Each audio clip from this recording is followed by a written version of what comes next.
देवी भागवत पुराण के अनुसार माँ दुर्गा का यह स्वरूप परम शांतिदायक और कल्याणकारी है। इनके मस्तक में घंटे के आकार का अर्धचंद्र है। इसी कारण देवी का नाम चंद्र घंटा पड़ा है। 9 दिनों की दुर्गा पूजा में नवरात्रि के तीसरे दिन की पूजा का अत्यधिक महत्व है। देवी दुर्गा जी की तीसरे स्वरूप का नाम चंद्र घंटा है। नवरात्रि उपासना में तीसरे दिन इन्हीं के विग्रह का पूजन अर्चन किया जाता है।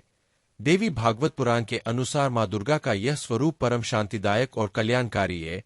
इनके मस्तक में घंटे के आकार का अर्धचंद्र है। इसी कारण देवी का नाम चंद्र घंटा पड़ा है। पूजा विधि। इस दिन माँ को शुद्ध जल और पंचामृत से स्नान कराए, अलग अलग तरह के सुगंधित फूल, अक्षत, कुमकुम, सिंदूर, बेलपत्र, चंदन आदि अर्पित करे, केसर दूध से बनी मिठाइयों या खीर का भोग लगाए, माँ को सफेद कमल, लाल गुड़हल और गुलाब की माला अर्पण करे और प्रार्थना करते हुए देवी चंद्र घंटाए नमः मंत्र जप करे। पूजा के अंत में माँ चंद्र घंटा की आरती करे। माँ चंद्र घंटा की कथा। पौराणिक कथा के अनुसार जब दैत्यों का आतंक बढ़ने लगा तो माँ दुर्गा ने माँ चंद्र घंटा का अवतार लिए। उस समय असुरों का स्वामी महिषासुर था, जिसका देवताओं से भयंकर युद्ध चल रहा था। महिषासुर देवराज इंद्र का सिंहासन प्राप्त करना चाहता था। उसकी इस इच्छा को जानकर सभी देवता परेशान हो गए और इस समस्या से निकलने का उपाय जानने के लिए भगवान ब्रह्मा, विष्णु और महेश के सामने उपस्थित हुए। देवताओं की विनती को सुनने के बाद तीनों देव बहुत क्रोधित हुए। क्रोध के कारण तीनों के मुख से जो अग्नि उत्पन्न हुई, उससे एक देवी अवतरित हुई, जिन्हें भगवान शंकर ने अपना त्रिशूल और भगवान विष्णु ने अपना सुदर्शन चक्र प्रदान किया। इसी प्रकार अन्य देवी देवताओं ने भी माता के हाथों में अपने अस्त्र शस्त्र सौंप दिए। देवराज इंद्र ने देवी को 1 घंटा दिया। भगवान सूर्य ने अपना तेज और तलवार दी। सवारी के लिए सिंह प्रदान किया। इसके बाद मां चंद्र घंटा महिषासुर के पास पहुंची। मां का ये अद्भुत रूप देखकर महिषासुर को ये आभास हो गया कि उसका काल आ गया है। महिषासुर ने मां पर पूरे वेग से हमला किया। इसके बाद देवताओं और असुरों में भयंकर युद्ध छिड़ गया। मां चंद्र घंटा ने महिषासुर का संहार किया और इस प्रकार मां ने देवताओं की रक्षा की। चंद्र घंटा की पूजा का महत्व।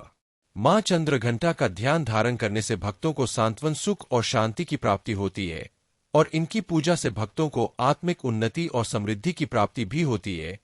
इनकी उपासना से भक्तगण समस्त सांसारिक कष्टों से छूटकर सहज ही परमपद के अधिकारी बन जाते हैं। इनका वाहन सिंह है। इनका उपासक सिंह की तरह पराक्रमी और निर्भय हो जाता है। इनके घंटे की ध्वनि सदा अपने भक्तों की प्रेत बाधा आदि से रक्षा करती है। ऐसा है माता का स्वरूप। नवरात्र के तीसरे दिन दुर्गाजी के तीसरे रूप चंद्र घंटा देवी के वंदन, पूजन और स्तवन करने का विधान है। इन देवी के मस्तक पर घंटे के आकार का अर्ध चंद्रमा विराजमान है, इसलिए इनका नाम चंद्र घंटा पड़ा। इनके शरीर का रंग स्वर्ण के समान चमकीला और वाहन सिंह है।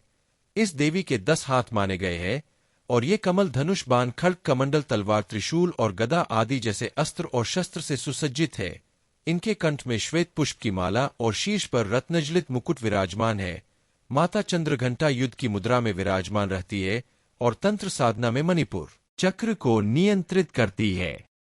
माता की पूजा करने से मिलती है शांति। माना जाता है कि देवी के इस रूप की पूजा करने से मन को अलौकिक शांति प्राप्त होती है और इससे न केवल इस लोक में अपितु परलोक में भी परम कल्याण की प्राप्ति होती है। इनके वंदन से मन को परम सूक्ष्म ध्वनि सुनाई देती है, जो मन को बहुत शांति प्रदान करती है। चूंकि इनका वर्ण स्वर्ण जैसा चमकीला है और ये हमेशा आसुरिक शक्तियों के विनाश के लिए सदैव तत्पर रहती है, इसलिए इनकी आराधना करने वाले को भी अपूर्व शक्ति का अनुभव होता है। मां चंद्र घंटा की पूजा में दूध का प्रयोग कल्याणकारी माना गया है। अभय प्रदान करता है। माता का स्वरूप। मां दुर्गा का पहला शैलपुत्री और दूसरा ब्रह्मचारिणी स्वरूप भगवान शंकर को प्राप्त करने के लिए है।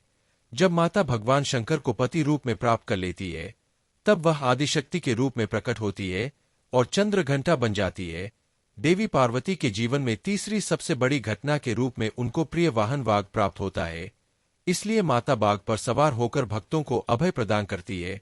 माता को लाल रंग बहुत प्रिय है, इसलिए माता की पूजा में लाल रंग के वस्त्र पहनें।